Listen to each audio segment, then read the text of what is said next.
Okay. All right, we're live. All right. Well, everybody, welcome back. Some of you I see are familiar faces and some are new faces. We are here tonight on September 16th, 2025 for our first bargaining session. And our priority tonight is to unpack and begin starting to talk about salaries. And so with that being said, do we want to go down and do introductions? We might want to because we've got new people on your side. We've got new people on our side. Yeah. So we'll go ahead. Do you guys want to start first and then we'll introduce? Well, why don't we start with the negotiators and we'll go Okay. around our team. So I'm Brian Warren. I'm the chief negotiator for Polk County Public Schools. Yeah, I'm Stephanie Yoakum. I'm the president of the Polk Education Association and our chief negotiator. All right. And it will introduce our teams. I'll start to my right and it will come to my left and then we'll do your turn. Perfect. All right. All right, I'm Jason Pitts, Deputy Superintendent of Operations. I'm Heather Jenkins, Chief Financial Officer. JD Phelps, Senior Director of Budget. Kalei Kendrick, Chief of HR. Jessica McLemore, Senior Director of Personnel. Ann Pasco, Assistant Superintendent of IST, which stands for IT. Karen Fleming, Senior Coordinator, Labor Relations. Janet Hughes, Senior Technician, Labor Relations. Dr. Curtis Williams, Senior Director of Labor and Employee Relations. Tracy Fowler, Who harassment staff. Joe Don, Chief of Laura McCabe, Director of Labor and Employee Relations. Chad Davis, Staff Attorney. Cindy King, Senior Director of Risk Management and Employee Benefits. Lisa Paul's Gresham. Risk Manager. And then Pat Nickel, Executive Vice President for PES. Christina Thor, Lake Valley Tech Academy Reading Teacher. Laura Auga, Philip O'Brien Elementary. Stephanie Philip O'Brien Elementary. Jean Reagan, University Facilitator. Terry McKay, Farnborough Elementary. Barry Trotler, Lakeshore Middle School. Christy Cookins, the Superintendent. Tony Victoria, couple of elementary. I understand Jessica Elementary. Jim Palmer, Scott Lake. Mike Cade, Mulberry Senior. Kevin Ennis, Southwest Middle School. Brandon Lane, Service Unit Director, Polk Education Association. Patrick Bentley, Secretary Treasurer of PEA, Haines City High School. Haines City High School. And then I know you're missing a team member, but I asked where Nadia was. If you want Nadia is in Alabama at an organizing NEA training this week. So she is not with us this time. She will be here on Tuesday next week. Very good. All right, going around is going to be a sign-in sheet, so we know who's here. So that's going around to make sure you have signed in. And also there is just an abbreviated short agenda for tonight as we get started. Basically, we're going to start tonight talking about how raises are funded and the like. Once we're done with that, we're going to hand it over and Stephanie will then talk to us about the presentation from PEA. So if I could direct everybody's attention, this is going to be by way of PowerPoint. We are going to kind of slowly work our way through some issues and some questions relative to exactly how raises are funded, because that's why we're here tonight. Our priority is to come in tonight with the opener and talk about, what we can do, together. We look to different funding sources to provide raises. We talk about FEFP. The FEFP are monies that come in by way of the students that we serve through Polk County Public Schools. We also have monies that come in by way of federal grants. There's various title monies that I know Stephanie and your team talk about as well. There's also state monies. There's various, grant state monies, some monies that are driven by way of statute. And specifically tonight, what we call TISA will be a specific state funded money source that we're going to talk about as well. I want to take a moment to talk about the fact that I want to lead with the fact that we value PEA. We value teachers and the paraeducators and the secretaries that you represent. And I'm hoping that this particular history of how we have valued you comes out, because it gives a snapshot looking back as to where we've been. If you take a look by the way, we have this neat laser. If you take a look with me in this column, dollars allocated for raises, you can see that we've had almost an $11 million increase, over a period of 4 to 5 years that we have prioritized to drive monies in. You can see that those monies considerably jumped last year, where we had almost a $10 million increase between the 2 years. And we did that on the cusp of this column, which is ESSER monies, which drove many of our bonuses and our retention incentives. You can see that we tried to maintain that momentum over here. So we were very aggressive last year. Mhm. I think this particular column is also of very important interest because it talks about the additional insurance investment that the district has prioritized not to pass that expense or burden onto the employees.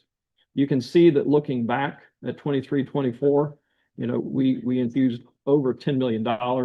You can see every year we've pushed money into that program from $4 to $6 million. And then this is our total additional compensation that we have put on the table, to work with your group. A couple of these bullets, you can see the first bullet there. Last year, we worked hard.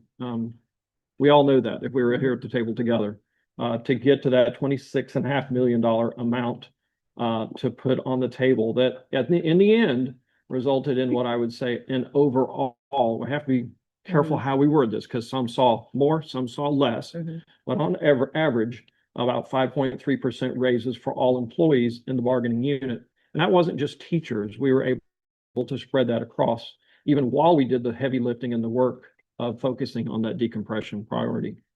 The next bullet there offers the fact that from 2019 to 2024, we have invested over $29 million, back to that insurance benefit. So if you added up all of these monies, we have valued what we don't want to pass on to the employees to the cost of over $29 million. The district has invested all of the ESSER monies since that ended in 2024. That was over $33 million. We're grateful for that funding source because that was something that really, really benefited us. We have some things that are impacting our funding this year that's important for us to talk about. We're going to talk about FTE. The FTE is the actual munchkins, the student bodies that we're going to talk about that we project, and then there are those that actually arrive and that are in our counts for 8-day counts, warm bodies, we may say. We have family empowerment. This is a program. I was going to call it an animal or a beast, but It is, you can see it. it's a program that we've been tracking since its inception, and we're going to go through a chart and track some data on that for you, because this is growing with popularity. And what it's doing is it's growing with popularity is it's providing opportunity for families to take their monies, their FEFP, if you will, and make it portable and go other places. And so that's impacting our projections. And then we have an impact to TISA because it's day crescendo right now. They're phasing that down. And I'm going to talk about how that's impacting us as well. So the next thing I want to talk about is actually I wanted to go let's see. I want to go back here. One of the other impacts on funding with the FTE, the decreased FTE.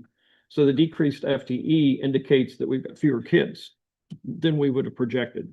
So if we have fewer kids than we projected, we've been through our 8-day review processes. We've gone through our displacement processes. And so what that revealed to us was we only have 4 people we moved around. So in that, we know that a lot of people remained in places. So we anticipate that what that means is we've got a lot of classrooms that are likely smaller classes. I hate to use the word overstaffed, but we know that with that decreased FTE and without staff having been reallocated, between campuses or buildings, that indicates that we've got some smaller class sizes and some additional costs that we incur by, again, prioritizing that. So the next piece I want to talk about is actually student enrollment. And I think this was one Heather was going to unpack for us. Sure. As Mr. Warren touched on, we do an 8th day count to measure our student enrollment. So the numbers for 24-25 as of September 5th, 2024 are on the bottom in teal, and our current numbers are on the top in green. As you can see, our total enrollment for traditional schools has increased 1,233 students. The overall number is only down about 500 students, but the increase in charter from this slide appears to be what offset our traditional school number. And again, as Mr. Warren touched on, because we are such a large district, that decrease in students does not necessarily mean that it displaces teachers. It just means that the numbers have gone down. So the important thing here, as Ms. Jenkins broke down, was are all school numbers, and then you see the discrimination between traditional schools and charter schools. So when you take all students in Polk County Public Schools encompassed under these two umbrellas, the difference of the 500 is from 832 to 352. And then you can see within our values, you know, we went from 95.5 to 94.3. So we've seen that reduction of the 1,233. We're still going to talk about FTE funding, and Ms. Jenkins is going to also walk us through that one. The chart represents the numbers that are presented to DOE by their funding forecast, our FTE funding. They do recommend several different models, and we choose between those models. We did select the model that had the least amount of growth in the traditional schools based on our projections. And even though, well, that number is 3,000 students less than we had last year. So if you take a look, the bottom column, the bottom row represents the changes between 24-25 and 25-26. And a quick glance, you can see that charter has increased, virtual has decreased, traditional schools have decreased. Family Empowerment Scholarship has increased in both areas. DJJ has decreased, both in regular and summer. And as a district, we have an overall increase of 4,000, but that increase is mainly attributed to the Family Empowerment Scholarship charter schools, offset by a decrease in traditional. FTE is what our funding is based on, a little bit different from the student body count. So as of 8th day, our FTE count was 91,042 students. That's a decrease of 4,648 from 24-25, and a decrease of 1,644 below our initial projection, even selecting the most conservative model. What that means to us is that in our next calculation, funding is most likely projected to decrease unless we see an increase in student population or the way that they're categorized, the funding weights. And then we reference our actual student body enrollment from before. The total of both FES programs is 17,1725. And in the next slide, we'll dive a little bit further into that. So I think another part of that is we always talk about, is it Labor Day? Waiting to see if the kids come. And so that's a key piece of this too, as we track the data. And can I interrupt for just a second? If you go back and look at growth in Polk County by students, I could only find 1 year previous to this in the last 25 years of decreasing students. You know, as we talk about funding, Polk County, as you know, is at the bottom 4 to 6. You know, it kind of varies between 4, 5, and 6, Yeah. or the lowest funded school districts. But what has always saved us is growth. So we're at that precipice here to see what happens in future years and what that funding might look like. So now, if you remember back, we said that Family Empowerment Scholarship was an animal that has an impact on us. It's something that we've been tracking. It's something that's had a growing impact on us. And so as Heather unpacks this for us, pay special attention to the number of students that's a part of this program and the amount of the monies that are wrapped up leaving with those students in this program. This chart has a lot of information on it. We'll try and go back to the beginning. So in 2021, the forecasted FTE is the column that shows what's in our DOE FTE forecast. There were no numbers for the first 3 years because that was the transition period. We went from predominantly a McKay scholarship to the Family Empowerment Scholarship with the educational opportunities, which are your basic students, and then unique abilities, which relates to ESE. The adjustment for the first year was 3.6 million. As you can see in year 2, it went up to 7.1 million. That's a 97% increase. And in year 3, we went to 50.4 million, almost 50.5. That's a 606% increase in those that took the scholarship. That large pot can be explained. It's the year they removed the income cap from the scholarship. Well, Thank next, you, state of Florida. we'll go down to 23-24. This is the first year that there was a forecasted number. DOE forecasted 7,663. Our total was 7,917, still fairly close. We had $69.7 million in FES scholarships. The state decided to make an adjustment of 12.2 million to offset that, resulting in still a decrease in district funding of 57.5, which was diverted to the scholarships. Last year in 24-25, DOE forecasted 11.4. Our total FES FTE was about 11.3. We were fairly close. The amount of the scholarships was 97.1 million.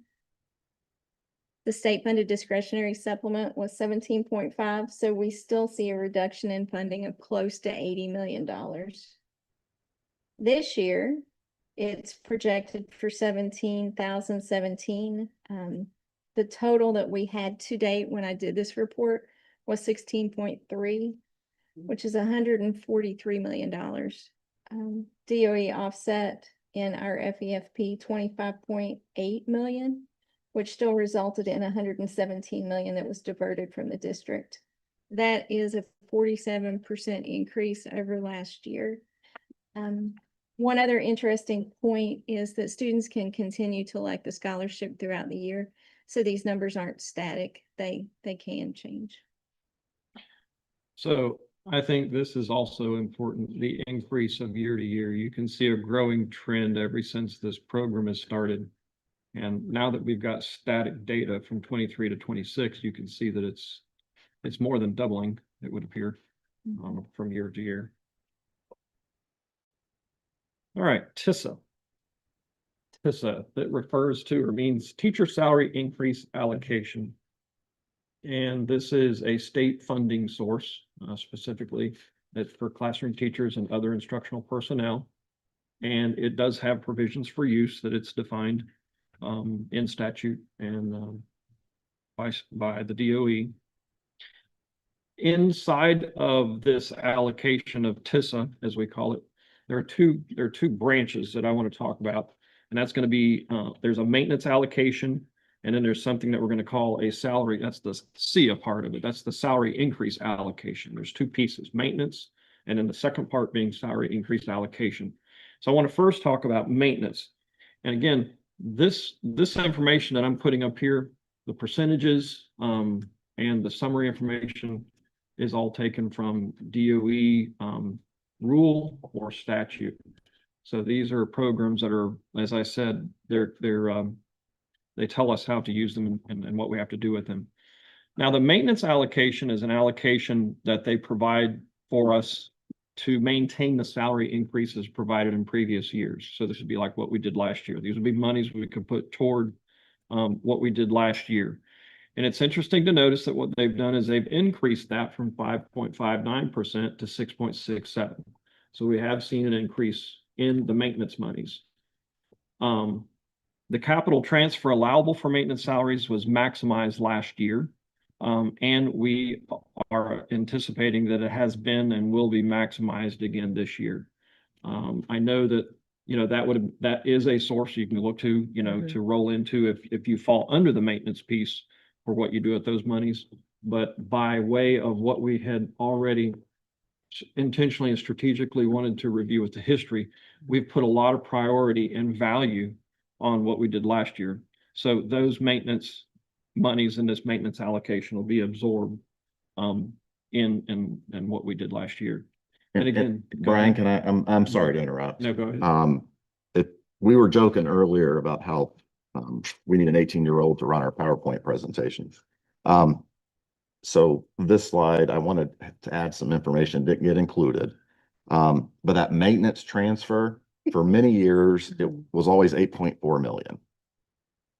Then in 22-23, we transferred $13 million. Same for 23-24 and 24-25. $13 million that was taken out of maintenance funds, which are things that we would use to pay for air conditioners and, all those capital items. This year, 25-26, we had to transfer $31 million to be able to make our fund balance projections, which we're going to talk about in a second. But that is a huge increase. That's a 138% increase, from 13 million to $31 million. So over the last 1, 2, 3, 4, 5, 6 years, we've transferred $86 million to support our operating fund, which is approximately the cost of a elementary school. And then continuing on where it says looking back, I won't go through that bullet because we've already talked about the fact of what that raises, but I want to also continue to remind the fact that, we valued, and it was an important work that we did, so much so to the point that we went and cut programs last year to finish out, our bargaining cycle. And we found almost $4 million by cutting those programs that we brought directly back to the table to complete our salary negotiations. I want to talk about the second leg to TISA next, which is the salary increase allocation. So if you're following the acronym, the TSIA, this is the salary increase allocation. The monies allocated this year under TISA for use with teachers is $3,437,934. In the projection, you'll see in another chart, you'll see a $4.1 million value that we'll unpack. That's, I would say, the gross value that comes into Polk minus the statutory share that we have to provide to charter schools. Mhm. So projecting what we're going to have to disperse to charters, we're going to be at a 3.4 million value to be used for our teachers. Again, looking at, if you remember, the maintenance was going up, and you'll notice that the salary increase is going down. So the salary increase allocation is just what that sounds like. Those are monies to be used for salary increases in the current year for us being here at the table. And so you can see that went from 1% last year to this year, they have cut that in half.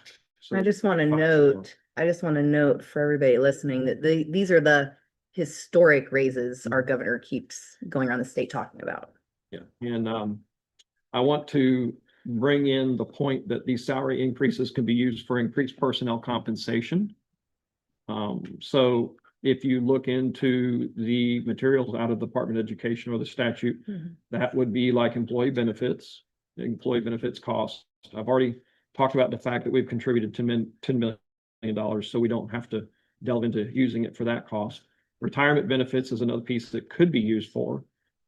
We've already contributed from the district and the school board $1.4 million, so we don't have to pass the retirement benefit increase onto the employee. So I wanted to put that on the record. The interesting piece with TISA is in that bullet about salary increases for teachers with at least 2 years of experience. That's an interesting piece for me. So it's not And that was new. zero on, it's 2 years forward. The other component talks about pre-K teachers. They're not cut out or an absolute no, but they have to be included in the following provisions. They have to be a full-time classroom teacher under the statute. And they have to provide instruction in an FEFP funded program. And, or it could also be they could be full-time in VPK as authorized by those two statutory provisions if providing ESC service. So I would say for pre-K, it's an if-then, it's not a carte blanche, everybody. They would have to meet those criteria as defined in statute.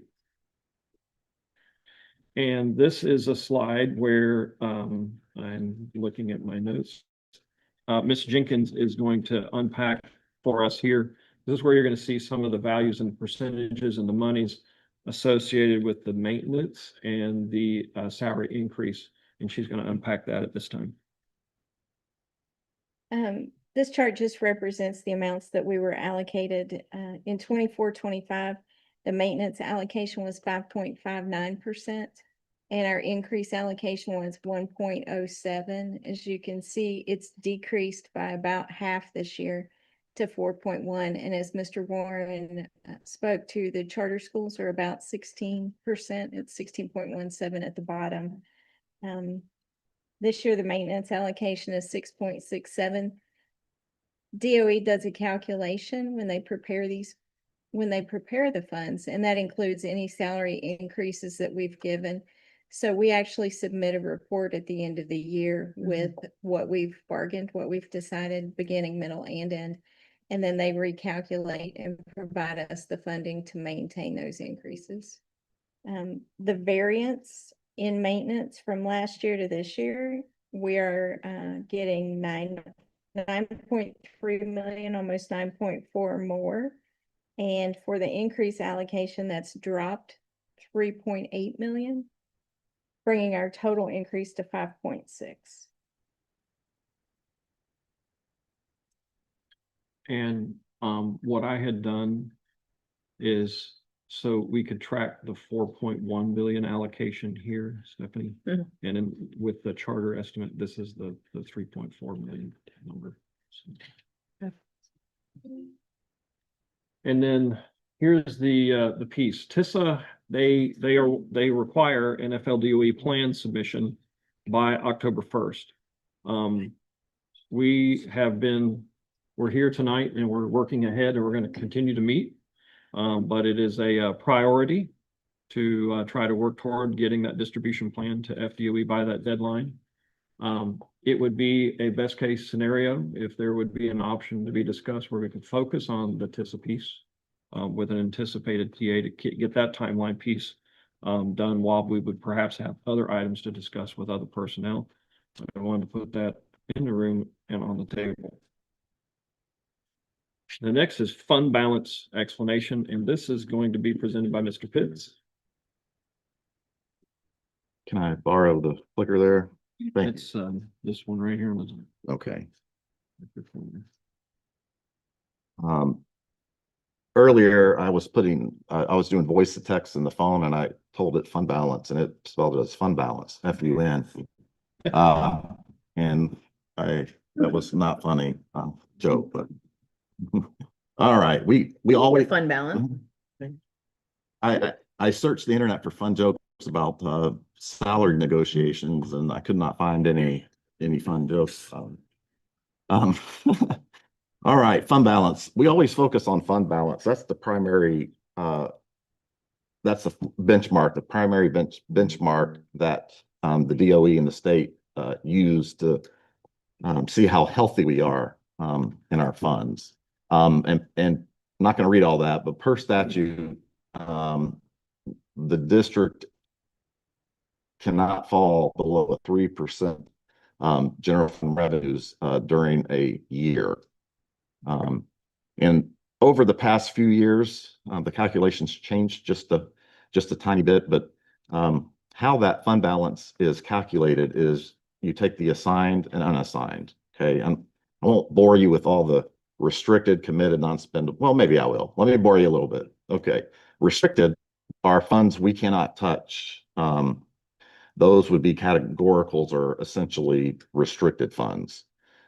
Committed funds are not as tight as restricted funds are, but it's primarily the assigned and unassigned general fund revenue divided by the projected general fund revenue, excluding transfers and beginning fund balance. I won't ask for any questions on that, but I'm just joking. I don't. All right, that's the pointer, but, You want to go to the next slide? oh, yes, I do. That's me. Oh, you're doing that. Okay, all right. That's me. Okay. I didn't know they were. All right. Fund balance projections. What you can see here is the revenue that we brought in 23, 24, little over $1.014 billion. Transfers in, those are various revenue streams that we transfer into the general fund. We talked about maintenance salaries just a few minutes ago. That's an example. So we're able to transfer certain funds from other funding categories. And then you see expenditures. Now, coming out of COVID, our revenue minus our expenditures were 28, was healthy. You know, we were doing okay. We were $28.6 million in revenue over expenses.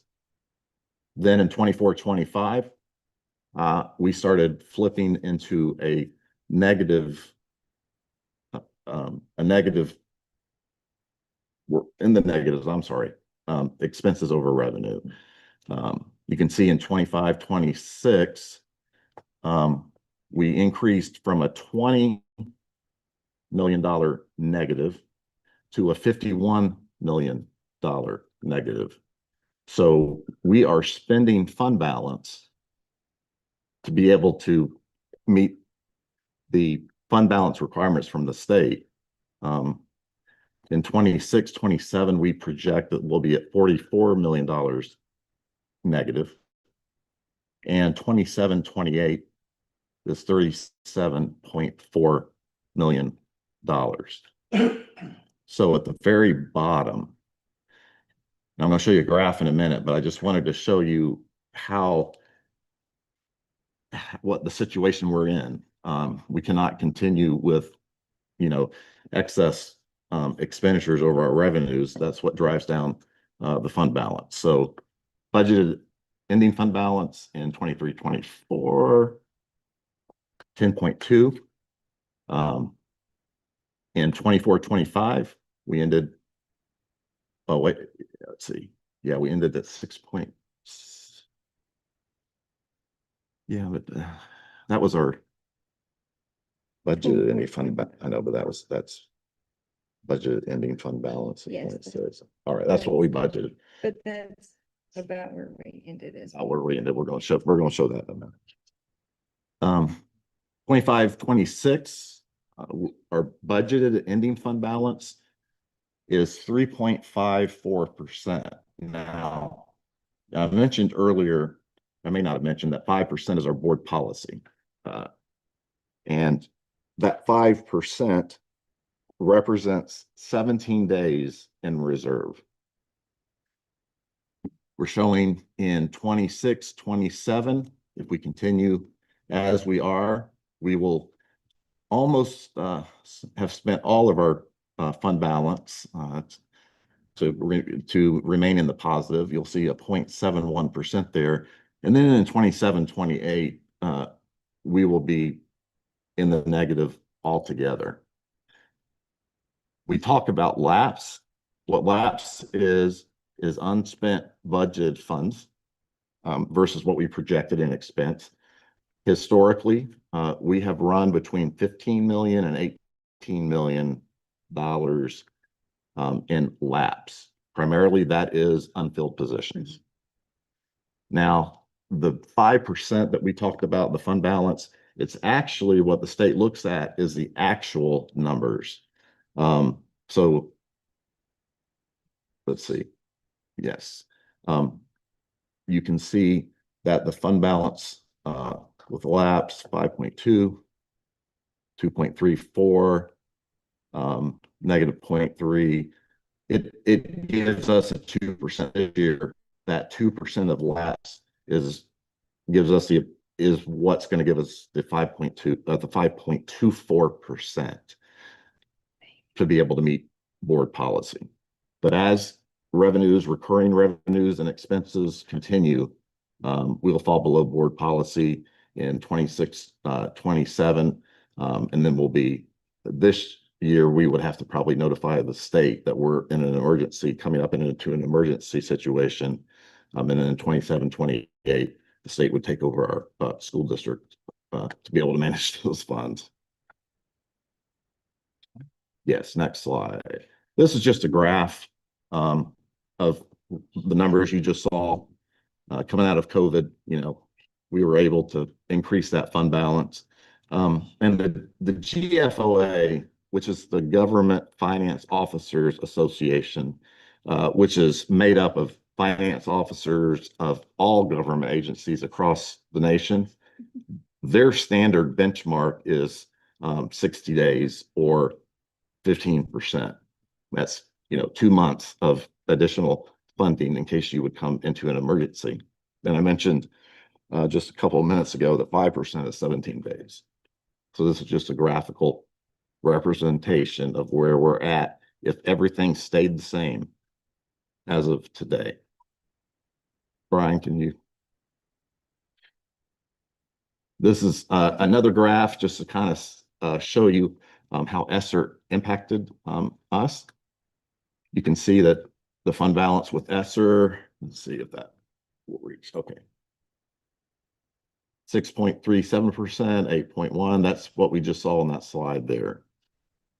If we had not had ESSER funds during those years, you can see that we would have broke board policy in 21-22. In 22-23, we would have had to, we're very close to having to notify the state. 23-24, because we were able to carry over and transfer more funds, or you can see that we would have ended at 5.39 instead of 10% because of ESSER funds. And I wanted to show the initial projected fund balance percent with excluding ESSER. And the difference between projected budget and actual budget or actual expenses, how we ended the year. Those projections in 2019-20 were off by 1.3%. In 2021, the difference was 1.22%. In 21-22, our projections were only off by 0.25%. In 22-23 was almost exactly what we projected. And then in 23-24, we were off by 0.33%. And the person in this room that is responsible for those projections is Mr. J.D. Fowl. J.D., raise your hand. He does a great job in projecting, because on a $2.5 billion budget, to only be off by that percent is quite amazing. Yeah. All right, summary. Brian, hang on. Yep. Because we can't. That one graph actually looks like something out of Saturday Night Live. So when it's falling off, plummeting off, I didn't see that. I should look at it. If we're gonna paint this picture, then I'm gonna go ahead and put on the record, what's the district doing, right? Because I think that's important. And the potential for referendum is not gonna solve this issue, because our fund balance is our fund balance. I'm just gonna come closer to make sure the owl captured my voice. So there's a combination of strategies. So this year, even though we saw a slight reduction in the overall student enrollment, what ended up happening, and I don't know if they explained this, and if they did, then please tell me to stop. Did we cover this, Heather? We covered Mr. Warren covered, we only displaced 4 teachers, and that because we're so large, but that doesn't mean we can decrease teachers, it more so decreases class size. Correct. So how do you then address that issue, right? Where just because enrollment's down, it doesn't mean that you can cut teachers from the overall allocation because there's enough kids at each school to generate that unit. It does mean that class sizes have changed significantly at some of those schools, and it will vary by grade level and it will vary by based off classes. But at the end of the day, what will help address that and bring more money back in and eliminate some of the vacancies that we currently have or some of the overspend that we have is redistricting, rezoning.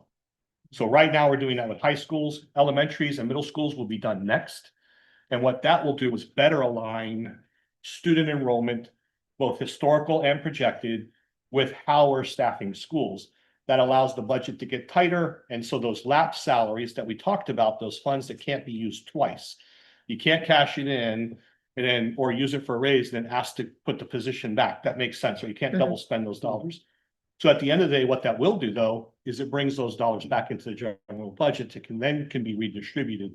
Because if we see an increase in enrollment again in the future, that enrollment will drive additional revenue from the state. Just as we did last year, there are contracts and programs that are currently under review because we can't see this and assume the state's going to increase our revenue.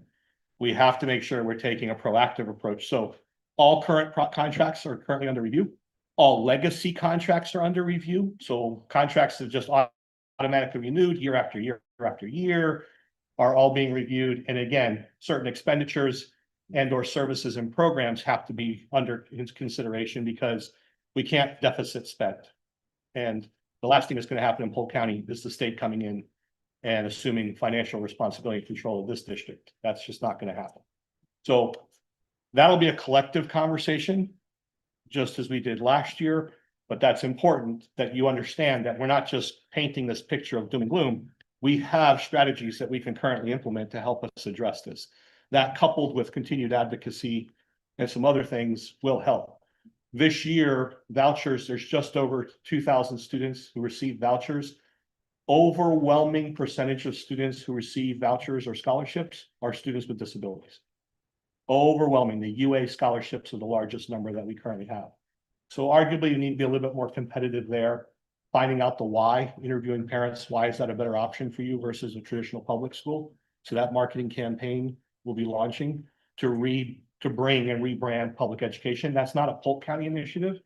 I'm proud to share that that's something that FADS has joined United on, that we're no longer just going to advertise individual district successes and accomplishments, that the era of competition between districts needs to stop. And collectively, we need to defend public education and make public education a strong option for families and market all the great things that happen. So there's a lot behind this. So I just, again, I can't believe this slide.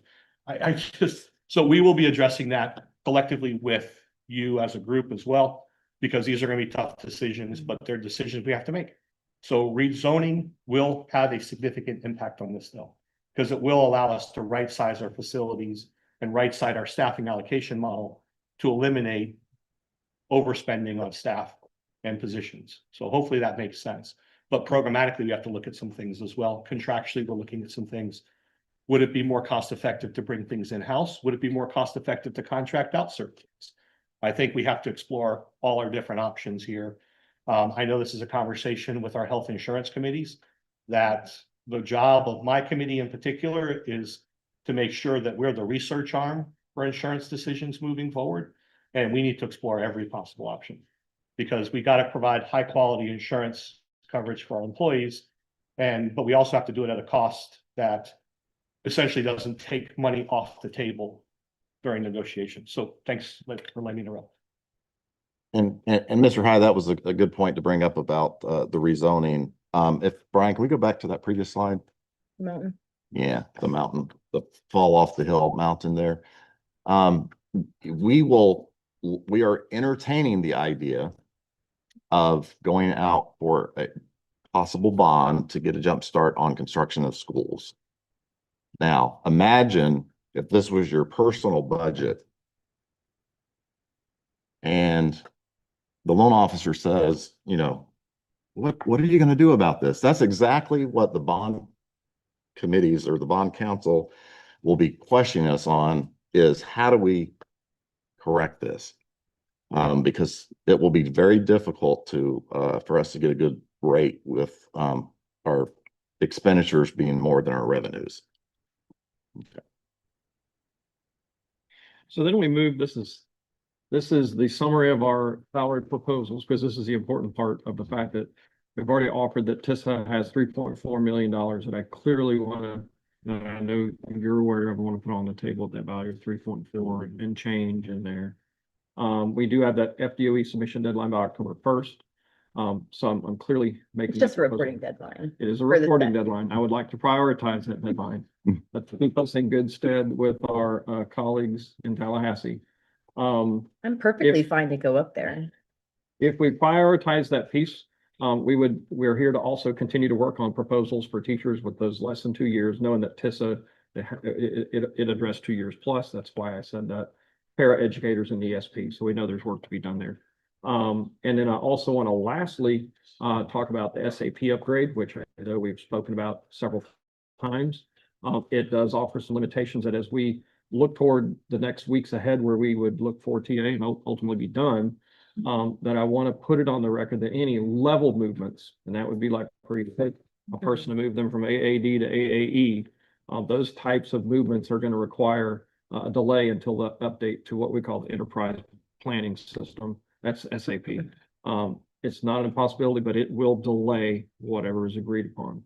I next want to say that any enhancement to the salary schedules can be programmed during our upgrade. And I want to be clear and put on the record that when we're talking about enhancements to that salary schedule, we're talking about specifically enhancements being in the form of percentage increases at those specific levels, like AAD gets an X percentage. It could be whatever percentage, but that's what we're talking about. And I'm going to look down to IT at this time and say, is there anything we want to qualify or further put on the record in that regard?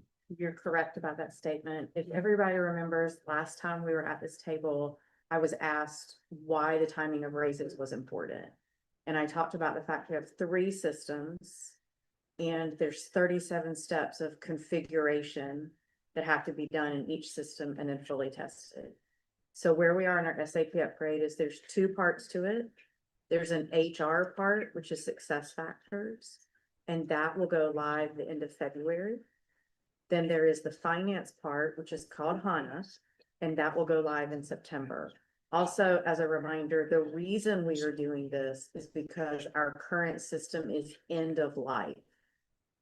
What that means is if we continue to use that system and we did not choose to upgrade, we would not have any support.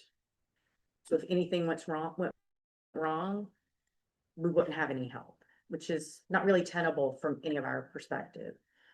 So currently we're in what's called the data migration phase. So we are running a second full system of success factors, just like we are running our current system. So if we were to make a level movement, it would require doing that in 6 systems, not 3. So that's the explanation of why that becomes challenging. And our upgrade is on a timeline because just like we get hired to do our jobs and say school's going to be from August to May, they give us resources and say they're going to be from this time to this time. So if we don't meet that timeline, we run the risk of losing those resources, which we don't want to do because we've been involved now working on this since January. So that's the explanation of why that's a challenge for us and why we want to be careful with that timeline. So I know we're giving you a lot of information. And it's not. And I actually have a lot of questions. Yeah, it's not to provide, like to gloss you over. It's really to provide perspective because I want to have meaningful dialogues as we continue in our negotiations. So I think to just start throwing numbers and to talk about that would be a miss if we didn't kind of have perspective. So we have, context when we share things back and forth. And I know we've had a lot of heavy information to get to this point. We still have a few more slides. Okay. And I had spoken to Stephanie, we're also going to go through some pieces with the budget. So we're going to take some time to go through the line item with the budgets, with projected and actuals and things like that. Because I know with the monies piece that we've been talking about, that's going to be a part of, I would anticipate looking ahead. We want to also talk about as well. So with that being said, I'm gonna look down to the finance team with respect to categorical allocation expenses, and we'll begin to dig in there. We wanted to go ahead and address this because when you look at the budget as a whole, sometimes you don't see these pieces. In back in 23-24, the categorical funding, certain portions of it were rolled into the base student allocation. So that year we saw a $552 increase per student. And the items that were rolled were turnaround supplemental services, teacher salary increase allocation, reading allocation, teacher classroom supply assistance, and instructional materials. And it's important to note that those requirements still exist, but the funding comes from your general discretionary pot of funding. It's no longer carved out. And prior to this, when it was carved out, that's the only thing you could spend it on. So that you would see rolling funds year to year at times. And, earlier I mentioned restricted funds and categorical funds. What that really means, if something is a categorical or restricted, whatever money is left over the following, you roll it into the following year, and that's the only things you can spend those funds on. So it was a win for school districts that the state gave us, kind of reduce some of those restricted funds to be able to spend funds how we would like to spend the funds. The first one we're going to talk about is our mental health allocation. We've shown you a couple years, 22-23 to current. And you can see that in each year we overexpend our allocation. So in 22-23, we did still get $4 million, a little over 4 million. We spent 19.7, which was 15.5 over and above. A lot of these are requirements that we have to expend in order to be compliant with the state. 23 So unfunded mandates. Yes, Yeah. unfunded mandates. So 23-24, a portion of that final year, I believe, went to ESSER. 24-25, we were allocated 6.6 million. We spent 12.4. This year, we've been allocated 12.5. So they have recognized a need for increased funding, and that has increased. It just hasn't increased to the level we need it to. So we're still anticipating 14.5 million, which is almost 2 million over. Reading allocation, this used to be a categorical. It's one that is rolled into the BSA and for the base student allocation. And for those, you can see there is no budgeted amount. That's because it's part of the discretionary pot of money. So prior expense and what we need to maintain, you can see that we are almost 1.2 million over for this year. School safety, this is a big one. This is the pot that our guardians are funded from, which are a very important component at our schools. We receive about half of what we need to fund our school safety. And this is an expense that we have to maintain. So we're at 9.7 over our allocation.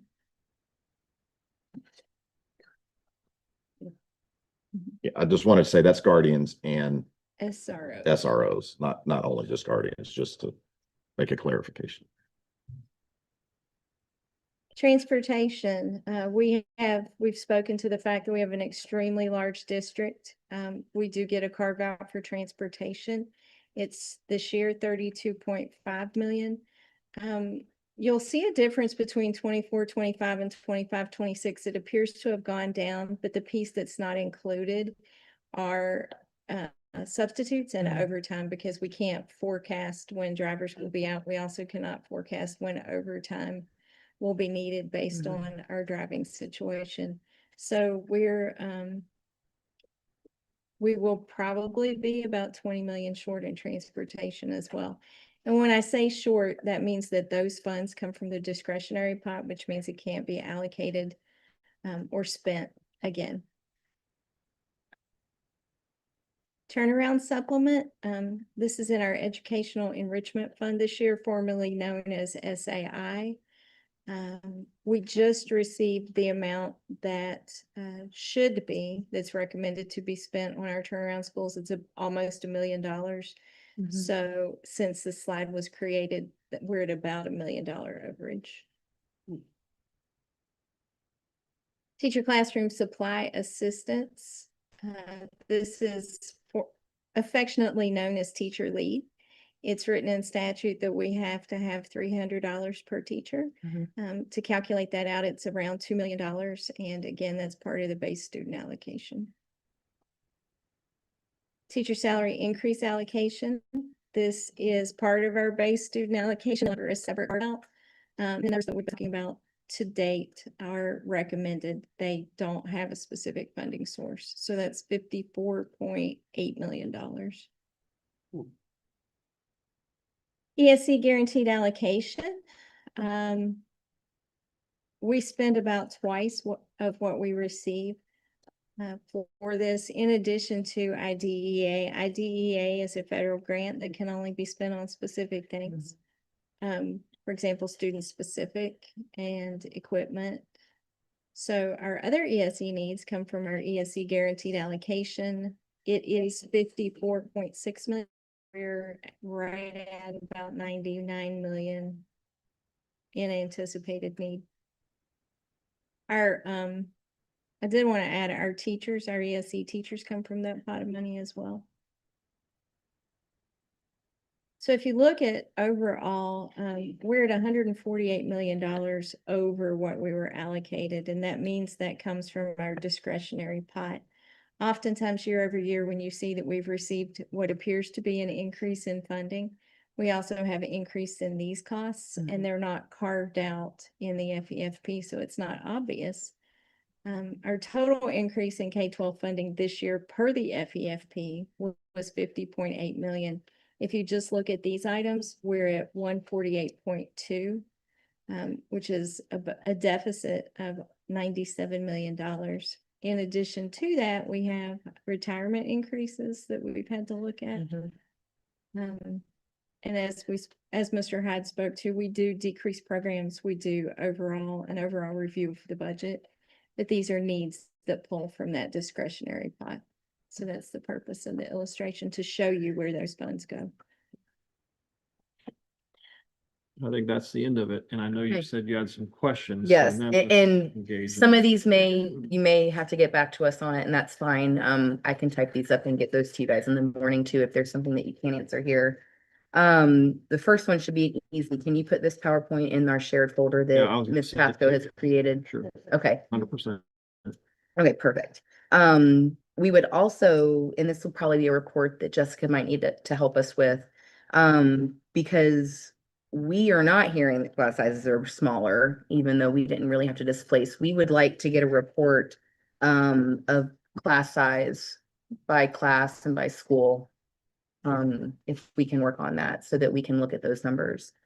And so I know that there's been a lot of talk at the state level, because there's about 22,000 students statewide that Step Up for Students, which is the voucher running that they had claimed on their books, but we've actually been able to prove statewide that they were in public schools. Have we received any of those dollars back? Because I think, Mr. Hyde, we were originally looking at like almost 2,000 students that were in our schools, but No. Step Up for Students, or what was that number? There was a little over $1 million in lost revenue. Okay. For billing students that were enrolled. Okay, When we submitted our numbers to the state this year, just about 2 weeks ago, there was some conflict between DOE's database and our database. Because we capture students in different mechanisms. We use a different student ID identifier. So certain students were shown as duly enrolled, but we cleaned that up. okay, So that's where the 2,000 number came from. That's where we actually land right now. okay, It's just over 2,000 students.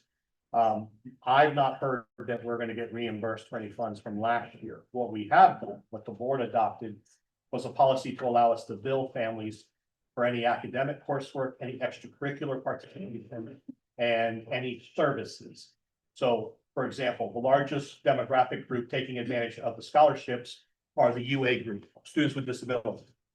If they, by virtue of accepting the scholarship, we have no obligation to support those students mhm, and their families. But if they come and they want an IEP, they want speech services, they want PT, OT, we now bill them at the full market value rate, not our school district rate. We bill them at the full rate that our contracted services providers would be charging us so we can get reimbursed. But last year, just looking at core academic areas, not these other ancillary charges, just the core academic areas, we lost just about $1 million last year in potential revenue. Now, we were not allowed to bill last year. They did not have the mechanism to identify school districts to be a service provider. We are now we're an approved provider. All of our schools are logged in. That messaging actually is going out this week to families. Mhm. And principals will receive a notification on how to identify those students, because we have a roster now, we now pull every 2 weeks. And those students will cross-reference it. Any new students that took a scholarship, those families will receive the notification. Here's the list of Mhm. fees that you'll be charged, but this is also for extracurriculars. So if you are a homeschool student and you take advantage of the scholarship, then there's different rules, just so we're clear. You're a homeschool student and don't take a scholarship versus homeschool student and you do take a scholarship. There's more restrictions for those that take advantage of the scholarship. So if they want to come participate in athletics or band or marching band or performing arts after school, they get charged one full FTE for their participation, or one full periods cost for their FTE participation, right? So it's 1/7 of the FTE Mhm. is what we charge now for everything across the board, academic, enrichment, extracurricular. And there's now a fee.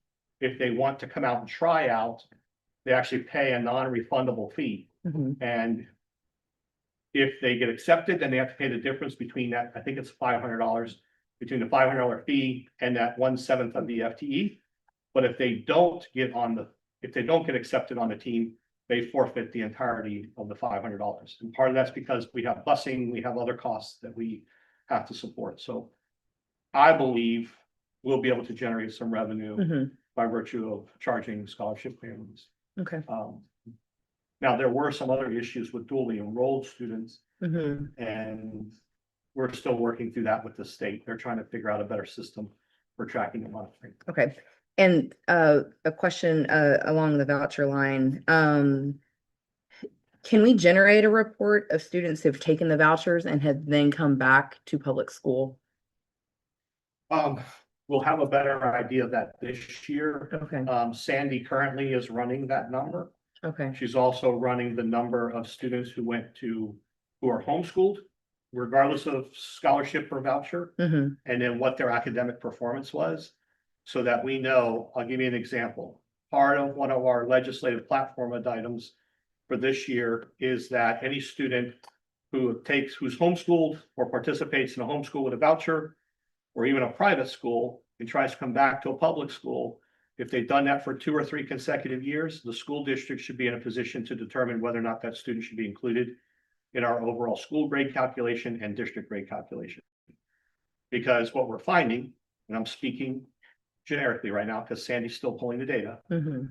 what we're finding is a disproportionate number of students returning to us, but they come back to us 8th, Behind. 9th grade as level 1. Mm-hmm. And for the 3 years they may have, or 4 years, they may have been a homeschool student, there's no requirement for an assessment. Mm-hmm. It's just a letter somebody signs off saying, I'm a certified educator and I'm attesting to the student having met grade level standards. And then all of a sudden they show up and they enroll in one of our schools and They they're can't reading read. on a 3rd grade level. And I'm not exaggerating. No. So we're pulling that data. But we can pull some other Okay. data to show the back and forth, because that is important, Mm-hmm. because our concern, at least now, the state manages those dollars, so somebody can't expend all of their revenue before they Mm-hmm. Yeah. enroll. I mean, the state's spending $4 billion on this voucher scheme that is unaccountable, and then we get all the accountability when they come back to public school. So. That was, I'm not nodding. For those watching. Okay. It's our position, and when I speak of our position, I mean superintendents and unified across the state. There's going to be a very aggressive push this year that if the dollar is going to follow kids, that accountability needs to follow kids. Mhm. And the days of just giving everybody a pass need to go away. Mhm. It's not about what you decide to spend your money on. That's not for me to decide. I don't want to decide how many vouchers are issued. Although we do have a separate legislative platform item that asks the state to look at the 3-year average of growth for vouchers and scholarships. And based off that average, that's the amount that they should be allowed to allocate new each year. Because as I don't know if we talked about vouchers, but our initial projection that the state gave us, Mhm. we don't generate that. We don't tell the state how many voucher kids we anticipate having. They do it based off a formula they had. Well, they under projected considerably over 3,000 kids, well, Mhm. more than that probably. That we weren't anticipating, and that's when they came back and said. Yeah. We're gonna bill school districts. Now, we have heard that those dollars may come back to us. We Okay. heard that the Senate and the House are working on a proposal that could. Bring that 2.5, 2.7 back to us. I think that was the number. JD's right close to it. Mhm. So it's a complicated process, but we're advocating more aggressively than ever that. If you're gonna grade us and you're gonna mandate that kids have to take certain assessments, then everybody has to do it. And that's the best way to justify the ROI on those dollars that they're spending. Mhm. And I don't know. I don't get the sense that politically there's the same pushback that there was in years past. That more and more people are gravitating towards that idea that accountability should follow the child just like the dollar should. Mhm. And we'll have to wait to see. Okay. Michelle, can we go back to your class size? Yes, For just saying, that'll actually be in the information services department. okay. That will pull that. Can you clarify? What exactly you want? I think we need to know a date because that number can change any date. So I need to know that I make sure we pull the right date. And are you? I think if we just pick a day, like if we look at a day and time, because we know just like with personnel changes, it changes within even a day even. So I think if we just maybe even pick today, or if you want to pull it, from tomorrow or what that is, I think that would be fine. I'd suggest we do right after 8-day count. That's what I was wondering. if Because 8-day that's what count we was did our about. Okay. Or, and Darren ran this for me post Labor Day. He ran a new updated number. You could run that number too. Okay, We'll Because we do- do get an influx after Labor Day. okay, Yeah. We can do. That's fine. After Labor Day is Okay. fine. And when we say class size, remember that we have lots of different classes. And lots of different students that are rostered. Yeah. So are we looking at core? Are we looking at non-core? Are we looking at all students? all classes. All classes. Yep. Okay.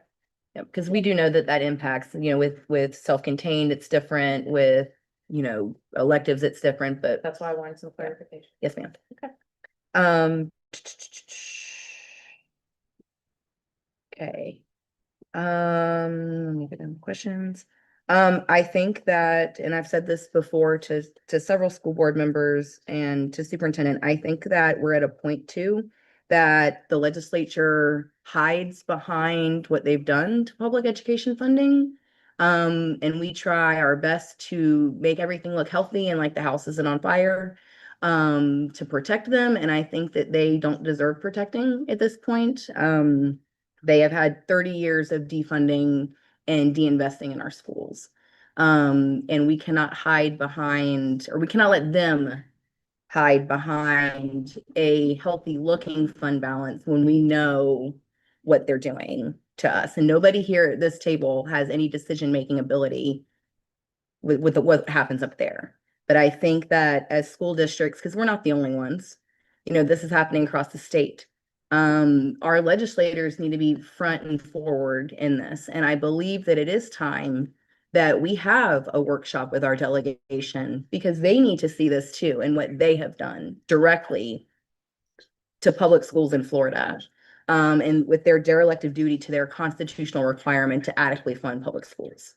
And then, so we are asking that this presentation also be shown in a public meeting to our delegation. I think that this would be helpful. And so we talked about the rezoning, because one of the questions from my team came, are there any steps that you guys are taking besides reallocating? And you talked about school zoning and legislative platforms and the cost share with that. Contract, thank you. And programmatic. Yep. And then what is the percent of overall expenditures to revenue to staff. And that may not be something that you can answer today. So like, and we can see that the deficit spending has been happening. So what does that, because we know there's operational, staff salaries, benefits, things like that, and then there's capital projects. And sometimes we can move capital, like Jason was saying, and we can transfer it over for operational. We can't do that with everything. But are we deficit spending in like the staff for staff allocations? And that was one of the questions that my team had. Yes. Somebody asking me, Tom, they'd answer. I know. Yeah, Right, because if we're deficit spending, the last thing we want to do is say, oh, staff, you're the reason why we're Yeah. deficit spending. But roughly 80% of our overall budget goes into salaries Yeah. and benefits, but we can provide that. Okay. I just don't know that we're gonna be able to say, Okay. Yeah, we were actually looking at the percent. Thank you. That you Yeah. actually answered that. Yeah. Thank you. but we'll give you the breakdown, because that's Okay. important. That you Okay. see where the dollars are going. Okay. All right. Well, thank you for that. Do we want to take everybody's temperature for housekeeping? It's like, do you want to take a break for bathroom, or otherwise it's 10 till 6? If you're good, we can continue right on. I just want to be mindful. Okay, so we'll be back at 6 and then Let's do we'll take a bathroom break. Yeah. Yep. All right, sound good? All right, so we'll take a bathroom break and we'll be back at 6. All right. All right. So, go into tax referendum. Hey, Steph. Oh, yes. Where did the sign-in sheet go? It's right here.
She didn't give me the go ahead. Oh, yet. we're good. Yes. All right, so we are back from our bio break. Are we good then? Are we live? All right. So ours is not as lengthy. You get one. Yeah. Just so It's not a slide. I'm your advancer, so. oh, you're my advisor. Okay. So our first real page, it's really just looking at your district summary budget from last year. And looking at the salaries 100 and the benefits 200, which is where a lot of our allocation, a lot of our folks are funded out of. We do have, and JD had sent over the numbers of teachers and paras and ESPs that are grant funded. But a majority of our unit is funded out of the 100 salaries line item with our benefits 200. And so in the 24-25 district summary budget, those two salaries 100 and benefits 200 total was $537,747,908. And then on the next slide, the annual financial report for the 24-25, so this just finishing up school year. In the salaries 100 and the benefits 200, we actually spent, so from the budgeted, 537 million, we actually spent $487,418,039. And that was $50.3 million less spent than the proposed budget. And so if you look at the district summary budget for this year, which is our budget that we are currently in for this fiscal year, we have in those two areas of salaries 100 and benefits 200, we have budgeted a decrease of 32.4 million from last year's district summary budget, still at $505,298,927. And so in the 25-26 salaries 100 and benefits still include from last year a $17.8 million increase to the total that was spent last year, since we actually spent last year 487.4 million. And so we're still up in that budgeted area by 17.8 million. And so if you'll go to the next slide. So what we ended up doing is we took last year's salary package, which you guys had said was about 26 million. We actually what we had agreed to was 25.1 with the pot of money last year at the table. We took the spreadsheets that we had looked at last year, which is how we built what we agreed upon. Last year, with everything that was ratified, and the people that were on that as of February 25. Now this does not include any of the grant. We didn't pull any grant funded people out. That's kind of hard to do. So this is just total personnel as of February 25 when we ratified. The total cost with the salary, and at that point, the fringe benefits were 21.84%. The total cost was $516,479,880. And that was with the increase of 25.1 million for last year's ratified agreement. And so what we did this year, with the numbers that we agreed to on 8/26, we took our ratified schedule from last year and we costed out the people that we agreed to in those pay levels from August 26th. And that same salary schedule that cost us $516.5 million, currently is costing us $491,623,927. And so that is a difference from just what we agreed to last year at $516.4 million. That is a difference of $24.9 million. Between what was ratified last year with the personnel that were on these schedules last year versus currently as of 8/26, that same ratified schedule.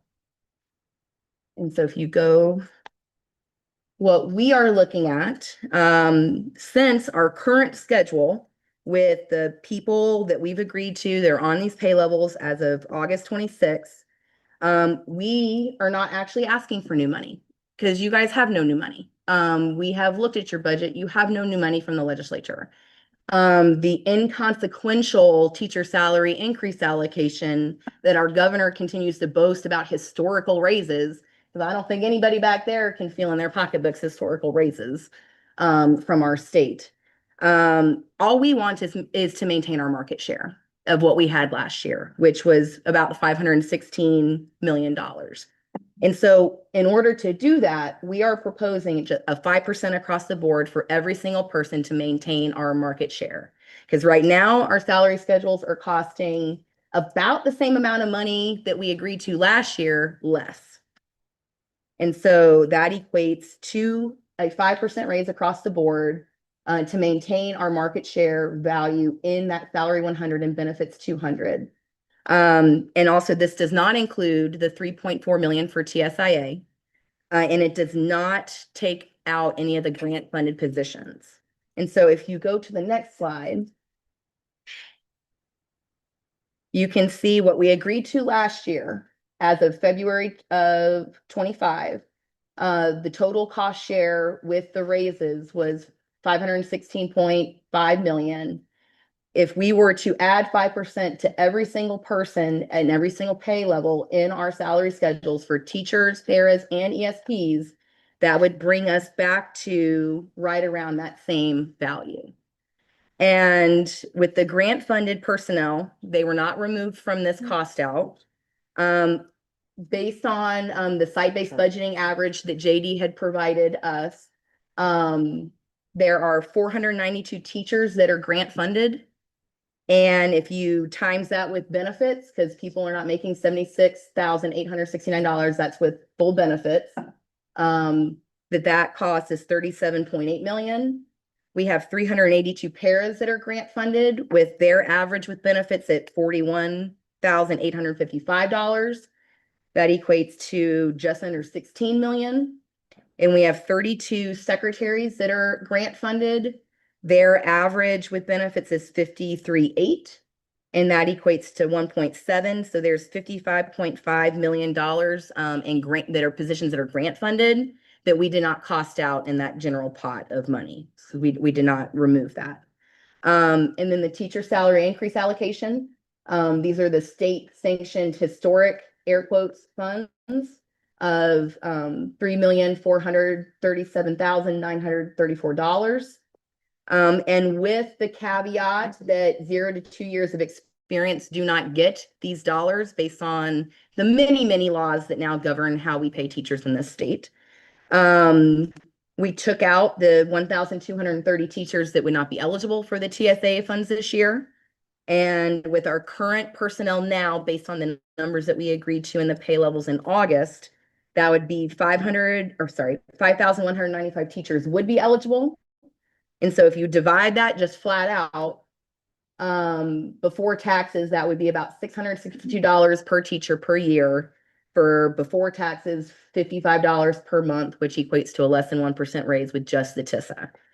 And so we didn't even include the TISA into that. We're just looking at maintaining our market share. So what we spent last year on salaries, we want to spend the same number of dollars on salaries this year. And with the personnel that we currently have in our schedules, and I'll drop the spreadsheets so that you guys can have those, JD, either tonight or tomorrow morning so that you have them. We really just want to maintain the money that we had last year.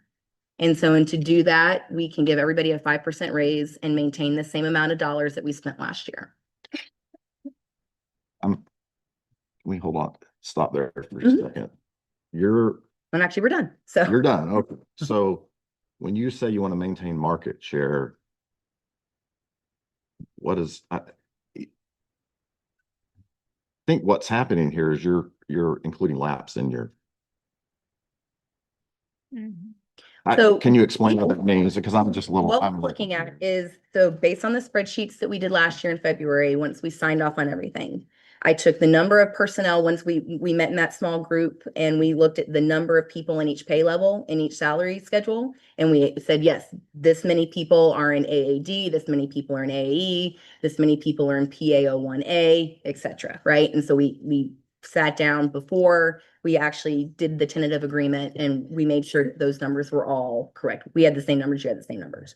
And so based on the amount of people that were on that schedule when we ratified last year, the total cost with fringe benefits was $516,479,880.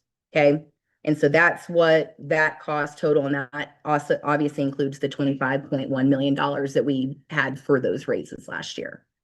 And so really what we're asking, because now that same salary schedule that we ratified last February with the people that we have on it now, the number of bodies that we have in classrooms or in the front office or wherever, that same salary schedule with the number of people that we talked about in August we went through level by level to make sure we have those same number of people in each pay level. That same schedule now only cost $491,623, or sorry, it's been a long day. That's like, $491,623,927. And so what we are asking for is, we're not asking for new money because you don't have any new money. We want to maintain what we currently had budgeted for last year, because what we have budgeted is, while the district summary budget did decrease a little bit, what we spent last year was still under what we had budgeted. So you have $350 million budgeted in the salaries, and then you have, 154.8 million in the benefits, 200, to kind of with salary and benefits. That's still more than what we spent last year. And so to maintain that same number that we spent on salaries last year, just the raw number without the TISA money, without pulling out grant funded, because we know there's about 55 million that are actually paid out of grants that aren't paid out of these two line items. We just want to maintain the dollar amount that we had last year. And so for the people that we have this year to be the same. And to do that, we can increase each pay level by 5% to maintain the same amount of money that we spent last year to this year. I have a question. Mhm. Within that number, there are vacancies. So how does that affect your number if those vacancies are filled?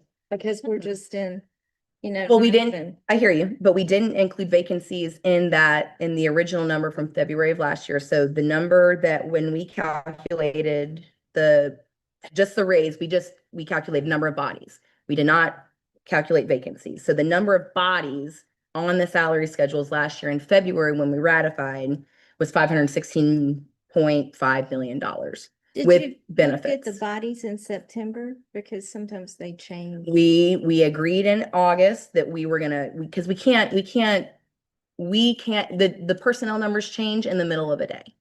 Right. And so we have to agree to a set of numbers and stick to that set of numbers. So we are looking at the number that we agreed to when we met in the HR conference room, August 26th.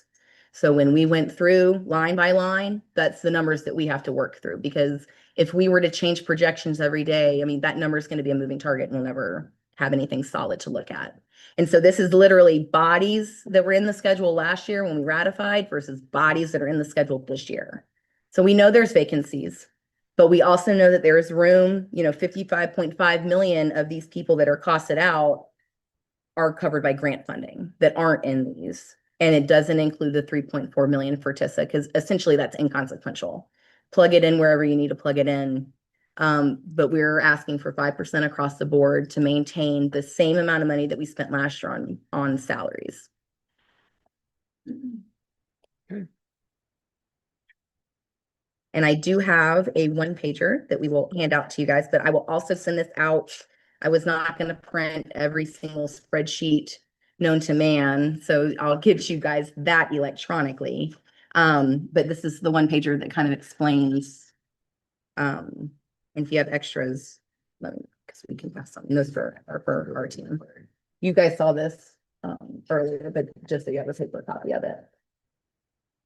And so that is our proposal, and that would, based on what IT needs for raises, a percentage for every single pay level seems like would be the easiest way to go for raises this year. And we were cognizant of that. That's why we did push really hard last year to decompress the teacher schedule fully, because we knew that in this last year, the SAP upgrade, that we were going to be limited on what we could do in the system while we finish that up. So we wanted to recognize that and be cognizant of that. Thank you. So I think I'm still just processing, which is why we'll probably go back and run numbers and work. Yeah, on that's this. okay. But I want to clarify, so the schedules we ratified last time, what you're talking about is just a straight down the board 5% increase, irrespective of the moving schedule of percentages we had last year, right? Yes, it would just, Remember, it was an yep. overall 5.3, Yes, and so but some were 4, some were 7. wherever they rest now. Yep. Wherever they rest now, we would just add 5%. And I guess my next question is, I'm drilling into, did you do a cost out of that to what you've had by persons at levels? Yes, Or and those just will be in the, total values yes. from then to now? yes. You see what I'm saying? Oh, no, we have that. And I just, with the big sheets, I wanted you guys to have the total, and then I'll provide either later tonight or tomorrow morning. I'll upload those into our share folder. So that's gonna be your work by level. Yes, Okay. yes. And so you'll be able to see by level. And I've heard your remarks about TISA. Mhm. So did you do anything with TISA relative? You guys can plug and play wherever you need that to go. Salary increase? Yep. I don't think I have any questions until I get into the weeds. Okay. We're gonna, as I said earlier, I'm gonna got your presentation here. Yep. Go on Yep, paper, and email us. Well, what I was schedule. gonna do, because Ms. Pasco set up the share folder, I was gonna drop those spreadsheets into the share folder because they are kind of large, and so I don't even know if they might send through email. I think you're better to put them in the share folder Okay. and then send a link from Yep. there for that very reason. Okay. And I think we all have a link. Any I'm gonna send it back. out. Okay. Other JD, any questions? You good? So I think we're to the place where we Okay. have everything we need. And we've got a meeting on the books a week from Yep. today. And then next week will be 5 5 o'clock start time. Yes. Same place. Yep. Same setup. Yep. And we will begin the bargain from there. Okay. So it'll be our turn to give you some sort of feedback on what they presented up Yep. here.